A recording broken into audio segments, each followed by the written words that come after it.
Hi everyone, welcome to today's video where I'm going to be talking about things that surprised me about labor, things that no one told me about labor, and just dive into a little bit about my experience that was quite honestly a little bit shocking, especially in retrospect.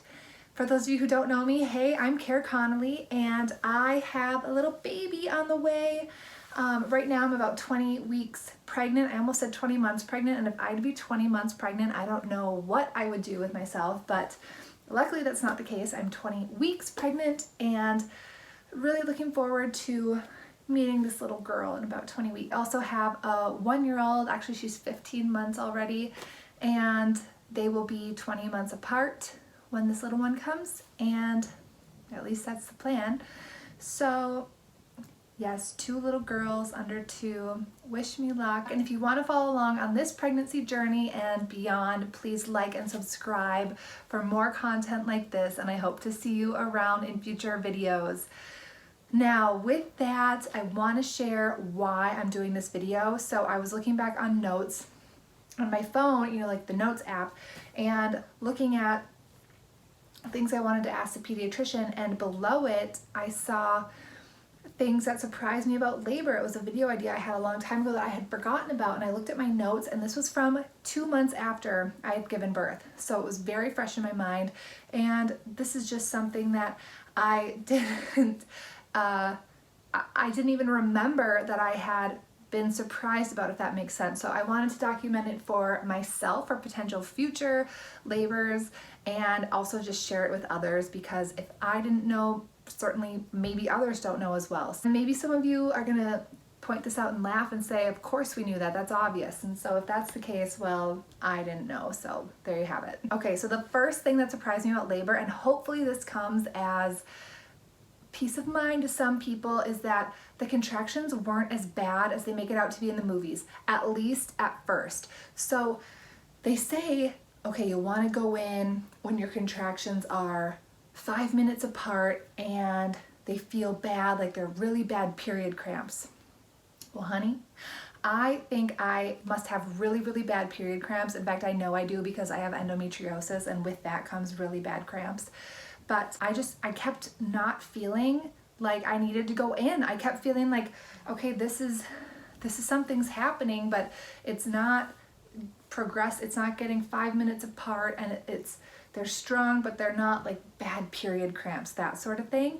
So I actually ended up not going to the hospital on time, which is almost unheard of for your first baby. Most people make the mistake of going in too early because they're like, oh, this is it, I'm in labor, let's get to the hospital. And then they go, and the people at the hospital are like, well, you're not progressed far enough, so you need to go home for a day, or you need to go home for a few hours and come back when they're 5 minutes apart, or they're 2 minutes apart, or whatever it is.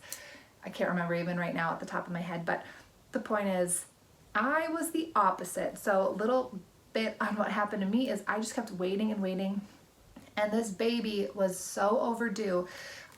So at the end of your pregnancy, you have an OBGYN appointment every week.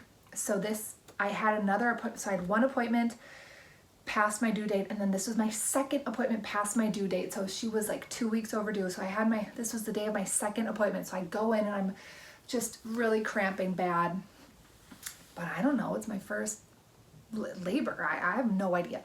So I go in, and the gynecologist is like, you're 5 centimeters dilated. What are you doing here? You need to go to the hospital. We've never had anyone 5 centimeters in the office. Like, get out and go to the hospital. Basically, she kicked me out and said I had to go to the hospital. And thank goodness she did, because thing number 2 that surprised me, which completely contradicts what I just said, but thing number 2 that surprised me was how bad I wanted that epidural once I got to the hospital. So previously I had been thinking about doing a natural birth, or at least seeing how far I could go the natural route before getting any pain medication. And after a certain amount of time, the contractions got so bad. Like it switched. I had one 5-minute contraction in the OBGYN's office, and I was like, ugh, like it was, so, like, just so you know, an average contraction is about like 10 seconds to 45 seconds, somewhere in there. This was a 5-minute long contraction. So I don't know what happened, but something happened, and after that, things switched. My contractions started being 2 minutes apart consistently. I was like, Mick, my husband, we need to get to the hospital right away. Of course, he wanted to stop for food, which I stupidly allowed. But anyway, by the time we got to the hospital, I was in so much pain. Like, I don't know how women do it with no medication, and how women did it for centuries and centuries and eons with no medication. It was so painful. And so we got to the hospital, got the epidural, and then I had waited like, let's see here. By the time I got to the hospital and had the epidural, I waited like 6 or 7 more hours until I pushed that thing out. So until I pushed Evangelina out. So the point is, if I would have been in that much pain, or even worse pain, you know, it gets worse from what I understand. For 6 or 7 hours, I don't know what I would have done.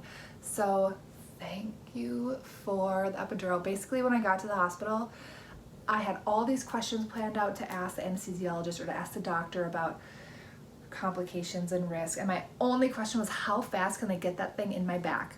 Okay, like get it in my back. So yeah, that was surprising. I surprised myself there. The third thing that surprised me about labor and delivery was that my midwife really pushed me to go in some medical direction. So what I mean by that is that I thought the reason I chose a midwife was because I wanted to go more natural. I didn't want to have medical interventions. For example, I didn't want to have Pitocin recommended. Pitocin is a drug that helps speed up labor, so that if you're really going slow, it can help just speed things up. But what can happen sometimes is that speeding things up puts too much stress on the baby, and if the baby goes into distress or has a hard time breathing, or they can't find the or not breathing but getting enough oxygen, or if the doctors can't find the heartbeat, they will say we need to do an emergency C-section now. So that's an example of an intervention I didn't want. And so I thought the midwife would be a little more natural, calming, be by my side, be a little more understanding about things, or just like the human nature part of it versus the science. I don't know. But that wasn't the case at all. So first of all, my midwife wasn't there. She came in, said hello when I got there, and then left and didn't come back until we had to start pushing. Like I said, 6 or 7 hours later. And maybe she had to go to a different hospital or be with another patient or whatever, but I just thought, like I said, that I knew that was the case for doctors. I didn't realize that was also the case for midwives when it comes to labor. I was also surprised that the midwife, even from afar, you know, they're checking in with nurses, they know what's going on. My midwife kept recommending Pitocin, and I kept saying, no, I don't want Pitocin. That was like the whole reason I wanted to go with midwife. Can we just see how things go? Like I didn't want, I was like, you mentioned you want to break the water to speed things up. Can we do that and then see how we're doing, you know, what's the need for Pitocin, kind of a thing. So that really surprised me about working with a midwife. So yeah, I was just surprised about that. And let me know if that's the same experience you had with a midwife.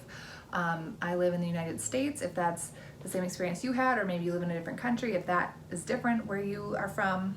I'd love to hear your thoughts on that. And the fourth thing that surprised me about labor is that I didn't realize that even though I had a midwife, even though I pre-made a birth plan, gave it to the nurses, even though I wrote things on the whiteboard for them, they didn't listen to any of that. So I said no interns. So the nurse came in and introduced me to this resident. She kept saying, he's a doctor. Well, he's a doctor. And I was like, okay, like I didn't really know exactly what that meant. And it's my first time in labor. I'm just like surprised by so many things going on. I don't really have a lot of time to be like critically thinking about things. So anyway, that was my fault. But this nurse insisted that this resident who was going into general practice medicine, not even OBGYN, that he break my water. And he couldn't do it. It took him a few tries. Fine, it broke. It eventually broke. But when the baby came out, she had a huge gash on her head this big, okay? he like, you could like see the scrape marks. It wasn't like one little tear. It was like it was the saddest thing. I was so mad at myself that I let him touch me in any way. I was probably the first person, if I would have asked him how many waters he's broken, he would for sure have said 0 to maybe 4. I mean, max. I would have never let a resident who's a doctor, but also like barely a doctor, a brand new doctor, an intern basically, touch my body ever again. That's just never gonna happen. So anyway, I'll try to find a picture of what that scrape looked like. Oh my gosh, and the midwife and stuff was like shocked and really didn't even know what to do about it.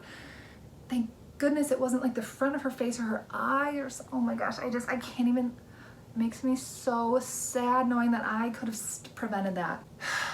So it shocked me. I had no idea they could just send in an intern resident, or a resident rather, to do things to my body. No idea. Did you know that? You probably knew that. All right, now the 5th thing that surprised me about labor is just how much you interact with the nurses. Your nurses really make or break your stay in labor and then your stay at the hospital thereafter. So the doctors, you really, like I said, you only see the midwife or doctor once in a while, and then the pediatrician will come in at some point and take a look at the baby, make sure things are okay there, check in that things are going well the next day, you know, that sort of thing. But you are with those nurses constantly, and I can only imagine what it's going to be like now that COVID-19 is here and you can't have your anyone coming or bringing you things. Like, for example, when my husband was in the room with me during labor and delivery, he would leave the room, get help to get me water and bring it back. Well, now the rule is once your delivery partner is in the room with you, that person cannot leave the room. Like, they're in there with you. So I can't even imagine how much closer you're gonna have to be with your nurse to get the things that you need taken care of. And I had really great nurses except one, and I wish I would have advocated for a different situation or just advocated for myself more with her and maybe had a better experience there. So like a little tip there, maybe advocate for yourself if you want a different nurse, or put, you know, do not disturb for 3 hours or something, just to give yourself a break if you have just like an awful nurse there. But yeah, those are all of the things that surprised me from labor and delivery. So I wish someone would have told me about some of these things, maybe prepared me, maybe helped me make better decisions for my baby and me. But that's how things went. So I'd love to hear from you. Anything that surprised you as well about delivery, let me know in the comments below. Also, if you're expecting, let me know your due date. Would love to hear from you and support you on your pregnancy journey too. So with that, like and subscribe for more content like this, and we'll see you next time. Thanks for watching. Bye.